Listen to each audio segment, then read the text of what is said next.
Sejam todos bem-vindos a mais um SkyCast, o podcast da NeuroSky, a maior plataforma em ensino de neurociências da América Latina, neurosky.med.br. Eu, Tomás Fred, um dos cofundadores da empresa, hoje trago aqui Dr. Felipe Aidar Sandoval, médico neurologista clínico, fez graduação em Medicina e residência em Neurologia pela Faculdade de Medicina do ABC, neurologista do Hospital Sírio-Libanês e membro titular da Academia Brasileira de Neurologia.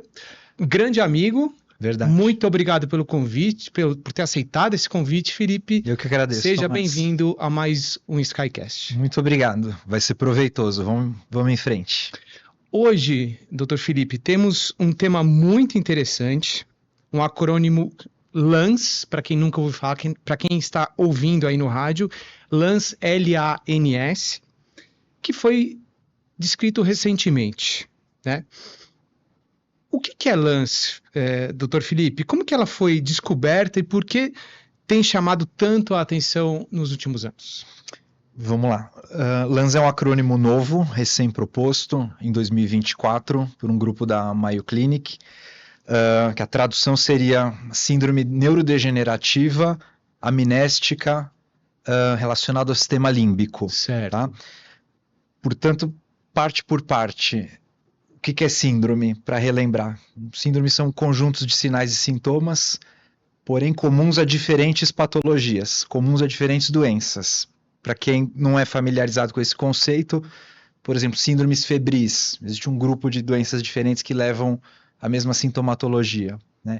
Síndromes exantemáticas, diferentes doenças, mas a apresentação é muito parecida. Portanto, aqui ele propõe um diagnóstico sindrômico. Ótimo. Tá? Ele propõe um grupo de critérios diagnósticos baseados em probabilidade, baseados em sintomas clínicos e radiológicos, para descrever um grupo de doenças que leva à neurodegeneração, leva, portanto, a síndromes de declínio cognitivo, porém, diferentes das demais, elas são muito circunscritas, muito restritas às funções do sistema límbico, portanto, funções hipocampais, de memória episódica, tem uma evolução mais branda, muito mais branda do que as demais. Mais branda, por exemplo, você está comparando a Alzheimer. Por exemplo, Alzheimer, né? Em se falando de demências... Que é a mais comum, né, na nossa sem dúvida, a mais diária. comum. Exato. Em se falando de demências, o tempo é sempre mais lento. A gente está falando de patologias que evoluem ao longo de meses, ao longo de anos. Porém, ainda mais lento aqui. Certo. Em média, uma evolução mais lenta nos 2 primeiros anos. Tá?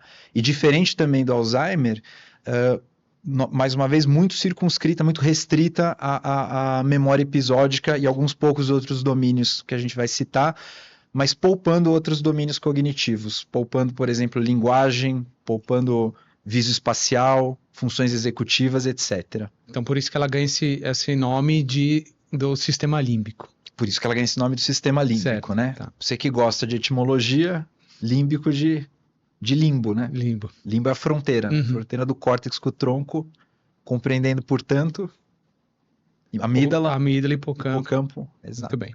Vamos lá. E em relação, agora, vamos aprofundar um pouco mais no tema, em relação à patologia, né? Os autores descrevem um artigo publicado na Brain, né, no Brain Communication, em relação à TDP-43, proteína TDP-43, que ela estaria relacionada a essa LANS. Como que é isso? Vamos lá. Me permite relembrar a cronologia? Claro, sempre. Interessante, né? E se falando de Alzheimer, né? E se falando de demências. Demência. Bom, é curioso como a descrição é relativamente recente. A descrição da doença por Alois Alzheimer é de 1901, em caso único, relato de caso único, onde ele descreve a histopatologia da doença. 94, se eu não me engano, um autor chamado Dixon descreve 13 pacientes mais idosos com quadro de declínio cognitivo, amnéstico, mas sem patologia de Alzheimer, sem beta-amiloide, sem tal intracelular. Interessante, hein? 2006, a TDP-43 é descoberta. Ela é isolada em inclusão citoplasmática de paciente com doença do neurônio motor, de esclerose lateral da amiotrófica. Ela é identificada também em paciente com demência frontotemporal. Então ela é descoberta na patologia, né? Exato. Isso, exato. identificada, isolada patologicamente. Isolada em pacientes também com demência frontotemporal, síndromes de degeneração do lobo, dos lobos frontais e temporais. Ela cria uma conexão entre essas duas patologias, que não é o foco da discussão aqui. Sim. E logo depois de 2006, ela é também isolada em hipocampos de pacientes com quadro de declínio cognitivo. Então começa a se abrir uma janela nova de que, talvez dentro desse grupo, a gente aprendeu que paciente idoso com declínio cognitivo, com redução hipocampal, Alzheimer, até se prova o contrário. Isso. E aí, uma vez isolada a TDP-43, passou a se atentar a esses casos em que a atrofia hipocampal é muito marcada.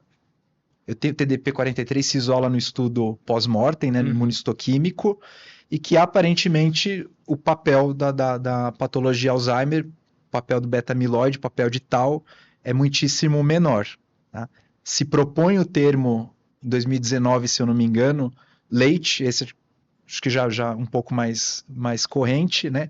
Mas Leite que se refere a essa patologia, mas assim, citando molecular, relacionada a TDP-43. Então, Leite é uma outra doença. Leite, quando foi proposto o termo, né, encefalopatia TDP-43 relacionado ao envelhecimento, Leite, se propôs Leite-NC para as alterações histopatológicas e se propôs o termo Leite isolado para patologia. Mas daí advém uma dificuldade, né? Uma patologia sem biomarcador. O estudo de TDP-43 não é possível por exame laboratorial, por líquor, sim, ou por exame de medicina nuclear. É uma proteína que é identificada no estudo anatomopatológico. Exatamente. Ou seja, com biópsia ou pós-mortem e ninguém vai fazer biópsia do hipocampo. Exato. Só uma observação para os nossos ouvintes, nossos neuroskiers.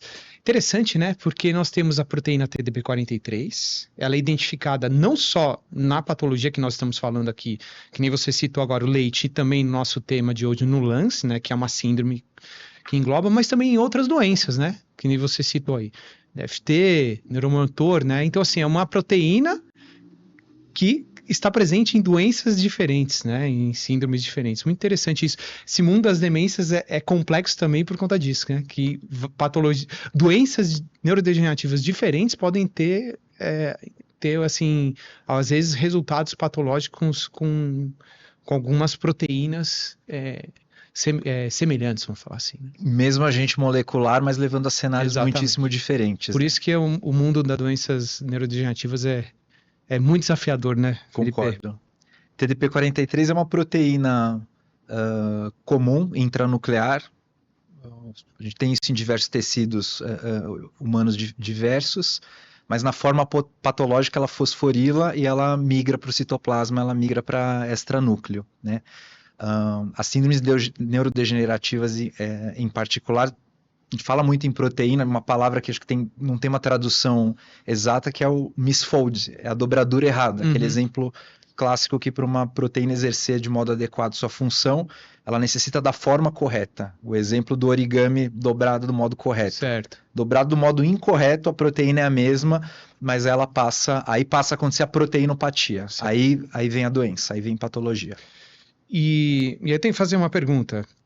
Então, que alguém deve estar se perguntando. Então, existe alguma sobreposição neuropatológica com a Leite, de LANS e Leite? Então, vamos lá. Só para a gente tirar essa dúvida do nosso ouvinte. LANS, novamente, é o termo sindrômico. Portanto, LANS engloba Leite. Ótimo. Né? A dificuldade apresentada lá em 2019, o fato de não haver um biomarcador, a dificuldade de se caracterizar isso como doença, levou, ao meu ver, a essa resposta, né? Essa força-tarefa que criou, novamente, um grupo de critérios cegos para a etiologia molecular. Então, não vai envolver pesquisar no pós-mortem, não faria sentido isso, esse estudo é em vivo, pesquisar o TDP-43. Porém, vão se avaliar características clínicas e radiológicas e haverá probabilidade, diferentes graus de probabilidade de você fazer o diagnóstico. De se fazer o diagnóstico de LANS. Uma vez LANS, A patologia mais frequente, a etiologia mais frequente, a mais relacionada, mais descrita, sem dúvida é leite, é TDP-43. Há outras, mas elas são muito mais raras, muito Perfeito. menos frequentes. Muito obrigado. Em relação à parte clínica, né? Agora passamos patologia, agora parte clínica. Como que seriam os principais sintomas clínicos desses pacientes? Como que ele se apresenta? Como que você pensaria num paciente com LANS no seu consultório? Em primeiro lugar, quem é o paciente? Então, em geral, paciente mais idoso. Alguém acima dos 80 anos, 75, 80 anos. Então, em geral, pacientes octogenários e mais longevos. Em segundo lugar, o que acontece com esse paciente? Então, o principal, a queixa e duração. A principal queixa, sem dúvida, amnéstica, episódica, esquecer o recado, o número de telefone, o que comeu no café da manhã. Porém, num grau muito mais brando e de evolução, novamente, muito mais lento do que se é habituado a ver no consultório em se falando de Alzheimer. Entendi. Né? Se descreve também, é curioso que ela, apesar de a gente falar muito em límbico e amnésico, existe um comprometimento também de memória semântica. Memória semântica é a do todo, é a que nos permite saber o que é o mundo. Então, aquela que faz o paciente esquecer, não reconhecer o rosto de uma personalidade, de um ator, de uma figura política, não esquecer de se esquecer de um grande evento histórico, tá? Isso não é tão bem estabelecido, nos estudos os autores deixam claro isso, mas é uma dica importante para se seguir na investigação prática do dia a dia no consultório. Tá. Então, o sintoma é predominantemente límbico. Exato. Poupando outras funções, poupando função executiva, linguagem, visoespacial. E aí o paciente de idade, né? Que nem o artigo coloca que seria aquele paciente de 75 anos ou mais. Interessante que no artigo do Leite, eles colocam 80 na publicação do Leite.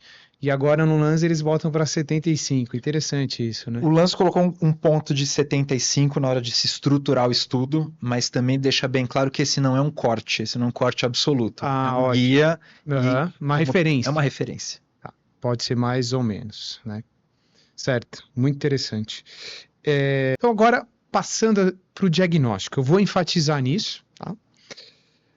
Estamos falando muito ainda falamos muito da patologia aqui no LANS, e eu quero que você, assim, tô com a dúvida, Dr. Felipe, esse é um diagnóstico de LANS pós-morte, ou nós já temos alguma pista de dar esse diagnóstico em vida do paciente? Porque falamos muito de patologia, então o nosso ouvinte deve estar se perguntando, eu preciso realmente de uma biópsia ou não?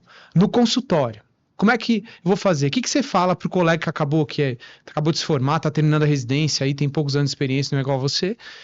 Ele quer sair dando diagnóstico aí, como é que você vai fazer? Como que você faz isso? Maneja? Esse aqui tem LANS? Não, esse não tem. Uma resposta prática, do ponto de vista prático. Em primeiro lugar, saiba que existe, atenta, leia o paper e saiba que existe nesse grupo que por muito tempo se considerou Alzheimer, haver uma patofisiologia diferente. Ótimo. Tá? E, portanto, de um prognóstico diferente, de uma evolução mais lenta. E que não é infrequente. E que não é infrequente. Né? A estatística ali de achado de necrópsia em séries de pacientes idosos é de algo próximo a 40% acima de 85 anos. Estou falando do achado incidental. 40%. Muito. Muito, né? Muito frequente.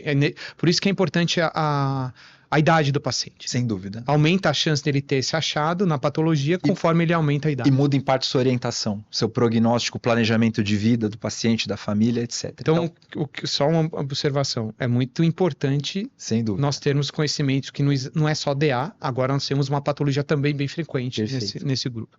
Perfeito. Que sempre teve presente, só não se sabia do que se tratava. Ótimo. Então isso implica um prognóstico diferente. Mas se vive um momento interessante do advento, do início de terapias, de fato, talvez modificadoras de doença. Né? Se fala muito em terapias anti-beta-amiloide. Esse paciente em particular não será um candidato a essa e talvez a outras terapias que não vão acarretar benefício nesse contexto. Porque nele não tem... Não há beta-amiloide, não há tal. Tá. Perfeito. Então, como é que vamos fazer essa questão do diagnóstico? O que os autores propõe no artigo, por favor? Vamos lá. Se propõe critérios, novamente, baseados em probabilidade. Tá? Primeiro, características clínicas principais. O quadro tem esse contexto: idoso, próximo aos 80 anos, síndrome neurodegenerativa, progressiva, amnéstica, de evolução lenta. Sim, vamos aos outros critérios. Primeiras características de suporte padrão, né? Idade, mais de 75 anos, isso não é um ponto de corte. 2, uma síndrome clínica leve. Então, esse paciente não tendo ainda plena perda de funcionalidade. Certo. Isso aqui caracteriza um comprometimento cognitivo leve. Isso aqui Ótimo. caracterizaria o anteriormente chamado DA ainda em fase leve, né? Com outras funções preservadas, essas que foram citadas. 3, tem atrofia hipocampal no exame de imagem, e aí que você entra. Essa atrofia é marcada, é desproporcional, há uma discrepância com a clínica. É aquele MTA Sheltens que vai pontuar acima do que se esperaria pelo CDR do paciente. Eu vou fazer uma pontuação. Com você. Vou fazer uma observação em relação a isso, porque esse é uma angústia que nós, como radiologistas, temos. Porque uma coisa, são vocês que estão atendendo o paciente, você sabe como é que é a clínica dele. A outra, somos nós que estamos vendo só a imagem, muitas vezes não temos a informação na sala escura. Clínica. Então, para nós é difícil sabermos se aquele MTA, se aquele Sheltens, se aquele hipocampo, ele está realmente reduzido, muito desproporcional à clínica, porque a gente muitas vezes não tem acesso aos dados clínicos. Mas é uma observação importante essa, eu até... Vale melhorar o pedido, então. Além de hipótese diagnóstica, talvez um dado a mais. Sempre. Tá? A medicina, a neurologia, ela depende muito disso, né? E muito interessante isso que você falou. Agora eu vou te fazer uma provocação, né? Provocação a todos. Lá vem. Será que alguns pacientes que antes eram rotulados, diagnosticados com DA, ou aquela DA leve, declínio cognitivo leve, hoje a gente já sabe que uma parte deve ser LANS. Sem dúvida. Né? Sem dúvida. E o mesmo para comprometimento cognitivo leve. Ótimo. Amnéstico, domínio único. Isso sem dúvida. Ótimo. Sem dúvida. Existe algum marcador do líquor ou algum marcador PET específico para essa doença? Por exemplo, um PET TDP-43, algum marcador? Aí vamos lá. Aí a gente vai para as características de suporte avançado. Certo. Tá? Desculpa, eu te interrompi. Nada. Mas a primeira resposta é não. Não existe exame de medicina nuclear para TDP-43. Ainda é um diagnóstico pós-mortem, histológico, tá? Não há esse biomarcador. Há necessidade. Porém, nos critérios de suporte avançado, está a baixa probabilidade de patologia tal neocortical. E aí do que se dispõe? Primeiro, PET tal. Tá? Aliás, primeiro pode vir o PET amiloide porque ele é considerado um substituto. Uhum. Então, PET amiloide negativo, substituto se implica PET tal negativo. Exato. Porém, PET amiloide positivo com tal negativo, segue o jogo. Na impossibilidade de um desses dois exames, biomarcador Alzheimer no líquor. E na impossibilidade de tudo isso, biomarcador no plasma, que tende a ser mais problemáticos. Úteis, menos invasivos, mas mais problemáticos. Então, voltando ao que você disse, um conselho para alguém começando a prática clínica, veja que a gente não está falando de qualquer tipo de exame. São exames de difícil acesso, de alto custo, Exatamente. Mesmo na realidade de serviço privado. Uhum. Então, saiba que existe, mas saiba que pode haver dificuldade na solicitação de todos esses exames para se cumprir todos os critérios de suporte, principalmente os critérios de suporte avançado. Ótimo, perfeito. Eu vou mostrar um caso agora. Vou trazer para você para a gente entender o papel. Vou tentar trazer aqui onde é o meu ponto de vista em relação ao papel da radiologia. Tá? Por que eu falo meu ponto de vista? Porque a radiologia não está bem estabelecida ainda, né, no critério. Vou mostrar para os nossos ouvintes aqui. Então, caso clínico, ó, 84 anos, temos o fator idade aí, com déficit de memória há 3 anos, sem prejuízo nas atividades diárias e sem outras comorbidades. Então, em princípio, estamos diante, o radiologista recebe isso aqui, olha, idoso, Declínio cognitivo, não me parece, não tem prejuízo na função diária, não é uma demência bem estabelecida ainda. Vamos ver como é que está a imagem. Parece um CCL. Exatamente, comprometimento cognitivo leve. Nós temos na linha de cima aqui, coronal STIR, é um coronal T2, o líquor está branco, angulado dos hipocampos, e embaixo um coronal FLAIR também angulado dos hipocampos. Qual que é a alteração que nós vemos aqui? Ela tem 84 anos. Nós vemos que o volume dos sulcos do parênquima cerebral extra-hipocampal, eles estão bem para a idade. Estou vendo só umas imagens fixas, né? Mas já falo para você que tá bom. Em relação aos hipocampos, vamos fazer uma análise mais pormenorizada. Desculpa, eu não tenho o coronal T1 aqui, mas eu trouxe aqui essas sequências específicas, vocês vão entender o porquê.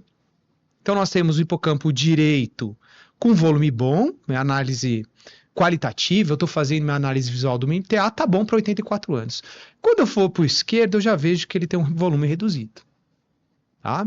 Principalmente em relação contralateral e também global. Se eu for fazer um MTA aqui, ele daria 3. Tá? 1, supracoroidea, 2, corno temporal e o volume do hipocampo reduzido, 3 estaria alterado. Tá? 3 é alterado independente da faixa etária. Mas, aqui vai um achado interessante. Ele tem um alto sinal na sequência FLAIR. No T2 ele também tem um alto sinal, se eu for comparar com o resto do córtex. Mas ele tem um alto sinal em FLAIR aqui. Então ele tem redução de volume e tem alteração em FLAIR. Radiologista, quando vê isso aqui, ele vai abrir o leque diagnóstico. Né? Será que não é uma esclerose hipocampal? A gente vai perguntar, se esse paciente tem epilepsia? Não, não tem epilepsia. Está na história que não tem epilepsia. Não pode ser uma encefalite límbica, né? Uma doença autoimune? Não tem contexto clínico para isso. Poxa, mas me parece uma esclerose. Aí eu faço uma observação. Antigamente, há uns anos atrás, isso aqui era chamado, num contexto clínico, esse paciente do declínio cognitivo veio com uma imagem de esclerose hipocampal, entre aspas, que é isso, redução de volume com alteração de sinal, chamava de esclerose hipocampal do idoso, que era o paciente com declínio cognitivo e com essa alteração da imagem. E não se entendia muito bem isso. E hoje a gente já sabe que isso aqui pode ser o quê? O nosso tema de hoje. Tá? Isso é uma inércia, né, das descrições do século XIX no contexto de epilepsia. Né? Então não é etiologia epilética, não tem contexto, não é etiologia hipoxêmica, não há contexto. Há quem defenda não se usar o termo esclerose hipocampal. Mas eu vou fazer uma observação. Se você for ver na patologia na Brain ali, eles falam que a análise patológica, os hipocampos, em outros artigos também mostraram esclerose, né? Na patologia, além do depósito anônimo do DTP43. Esclerose é aquela palavra que dá margem, né, para discussão, Exato. Porque ela implica alteração patológica e endurecimento do tecido, né? A gente está falando em nome de magliose. Quantas doenças não começam por esclerose? Sim. Mas eu só estou fazendo Perfeito. Tá? Por que chama hipocampo, Tomás, já que está aberto na tela? Hipocampo por causa da forma do cavalo marinho. Cavalo marinho. Exatamente. Ele não está debaixo do campo, né? Não, é porque ele tem a formato de cavalo marinho, né? É o nome do... grego. Grego para cavalo marinho. Grego para cavalo marinho. E se a gente reconstruir no axial, o hipocampo ele fica com formato cavalo marinho. A peça anatômica tem isso, né? O hipotálamo está embaixo do tálamo, mas o hipocampo não está debaixo do Exatamente. Então, essa é a imagem. Então, aqui já fica a primeira mensagem. Ele tem um contexto clínico que agora a gente já sabe que pode entrar na síndrome LANS. A imagem, qual que seria? Não estou falando que isso aqui a gente tem que é igual a LANS, gente. Estou falando que esse pode ser um achado, tá? E aí eu já trago aqui algumas imagens do artigo, né? Daqui da Brain Communications 2024, mostrando que eles achuram em vermelho o comprometimento ali hipocampal, né? Entre aspas ali lembrando do límbico. E no box aqui os critérios diagnósticos que o Dr. Felipe já comentou com a gente, e eu achurei o que nos compete aqui na imagem, na minha parte, né? Que, como você já havia comentado, é a redução de volume do hipocampo desproporcional à síndrome clínica. Uma desproporção clínico-radiológica. Aí eu já vou fazer um viés aqui para radiologia para mim. O LANS, então, você não acha que deve ser um diagnóstico clínico radiológico? O LANS se propõe a ser um conjunto de critérios clínico-radiológicos. Olha, então, Não clínico-patológicos. ó, É uma entidade clínica. olha o radiologista aí. Perfeito. Então, o hipocampo estaria muito reduzido de volume, não tem um corte, tá? Se você está pensando em algum corte, MTA3, 4, não tem isso. Então, é um hipocampo muito reduzido de volume, mas quando você vai avaliar ele na clínica, ele está relativamente bem para aquela atrofia hipocampal. Uhum. Então, essa acho que é uma mensagem muito legal para quem está atendendo no consultório, principalmente para o clínico. Você vai lá, atende aquele, tá bem. Aí vai olhar aquele hipocampo bem atrofiado. Mais do que esperado. Eu falei, nossa, me chocou isso. Opa, lembre-se de Lance. Tá? Eu acho isso bem interessante aqui. De acordo. Tá bom? Aí os diagnósticos que você já falou, um detalhe aqui, ele coloca aqui a idade, né, maior ou igual a 75 anos, aí a síndrome leve, clínica leve, tá? Preservação neocortical ou das demais funções, né, não mímicas. Esse item 4 é interessante, o déficit de memória semântica leve, o artigo cita ali um caso clínico também, de uma senhora octogenária. Eu vou mostrar aqui. Vou mostrar. A gente discute depois. Isso. E aqui, só para mostrar aqui, em relação ao PET-FDG. Tá? Então, o que seria? Um PET-FDG com hipometabolismo, mas com comprometimento do sistema límbico, poupando as demais estruturas neocorticais. Diferente do que acontece na DA. Na DA. Não sei se você vai mostrar a imagem. Vou mostrar. Vamos lá. Então vamos passar aqui. Esse é o caso que eles colocam de exemplo, né, na publicação do artigo. Tá? Então, a paciente que tem acima de 75 anos, que vem com queixa de declínio cognitivo de longa data, tá? Mas tem uma preservação nas demais funções. E na imagem, o que ela tem? Isso aqui é um coronal T1 reconstruído, de coronal T1 da ressonância magnética reconstruído, angulado para os hipocampos, e ele coloca a setinha aqui, o que é? Parecendo com o nosso caso. Você tem os sulcos relativamente preservados e os hipocampos aqui muito comprometidos. Que MTA 3/4. E assimétricos, né? Nesse caso, um pouquinho assimétrico. Tá? Isso é uma coisa que eu tenho visto com uma certa frequência, eu não sei, depois os meus colegas radiologistas podem até comentar, os clínicos também. Tem bastante caso em super idoso, que geralmente eu uso assim, acima de 70 anos, que a redução de volume de hipocampo é assimétrico. E eu vejo mais à esquerda. Né? Isso acontece. Aqui, voltando para o caso, PET-FDG, ele mostra aqui em azul onde está mais comprometido, e repare que é o quê? Porção mesial temporal, sistema límbico. Né? E eles fazem também o PET-amiloide e o PET-amiloide negativo. Ou seja, muito interessante, né?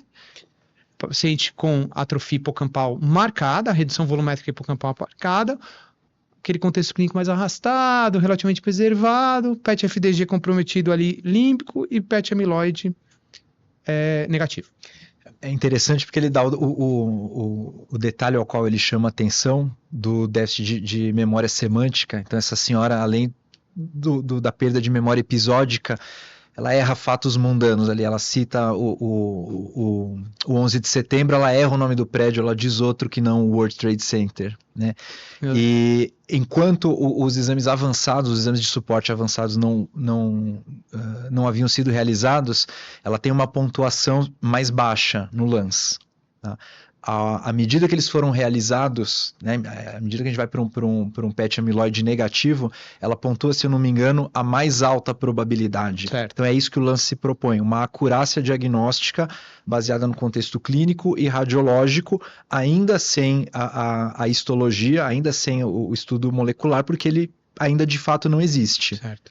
E só lembrando, Lance é uma síndrome e a principal patologia relacionada a TDP-43. Existem outras, mas TDP-43. E como não temos um marcador de PET ou líquor, etc., para TDP-43, fica dessa maneira, né? Presuntivo com a pontuação.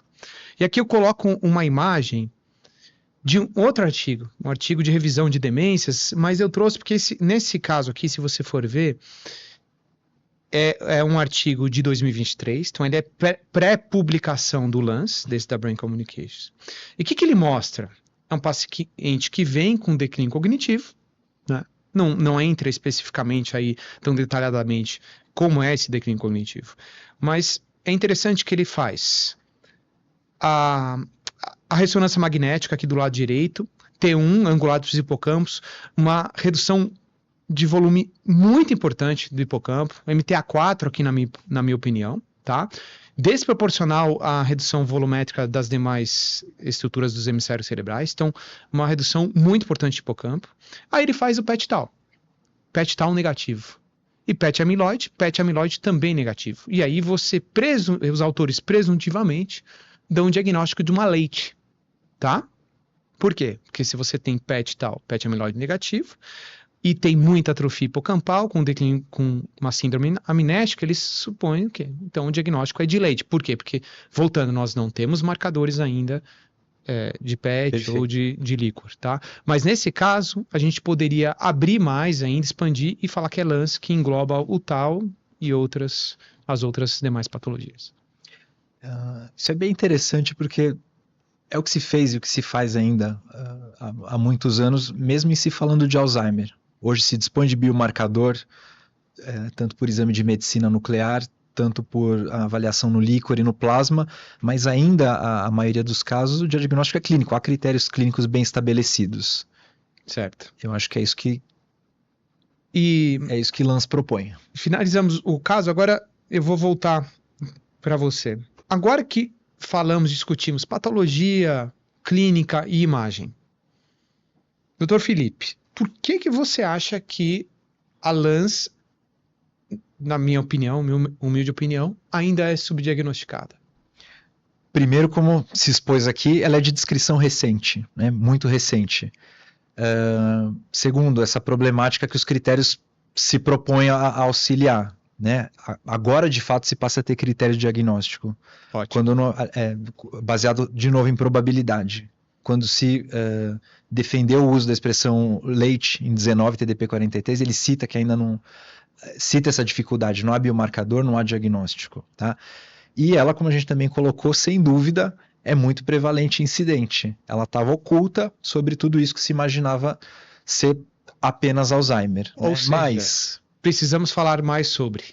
Assim, aqui o estudo se propõe a despertar a atenção, né? E abre, pode ser um estudo retrospectivo por natureza, ele cita a necessidade de estudos futuros, prospectivos, abre portas, né? Abre caminhos. Né?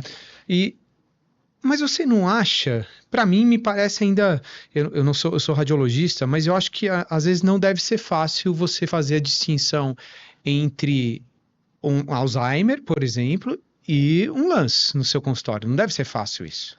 Nada fácil, até porque a regra é sobreposição. As doenças neurodegenerativas são complexas, difíceis, bastante diferentes na individualidade de cada caso, mas se aprendeu que a regra é a sobreposição de patologia, não a exceção. Então, quando se abre o capítulo de livro, está bem separado Alzheimer, beta-amiloide, tal, frontotemporal, mas na prática a comorbidade é bastante frequente. Nessas duas cortes que levaram ao estudo, elas estão separadas em DA isolada, TDP-43 isolado e patologia mista.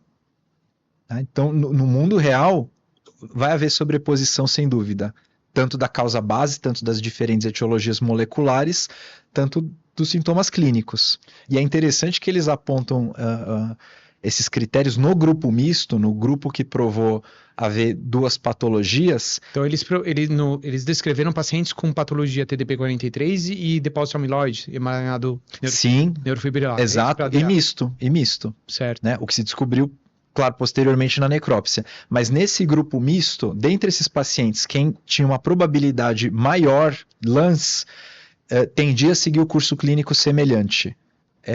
Mais amnéstico, poupando outros domínios cognitivos de evolução mais lenta. E o inverso verdadeiro, probabilidade mais baixa, doença se comportar mais como Alzheimer.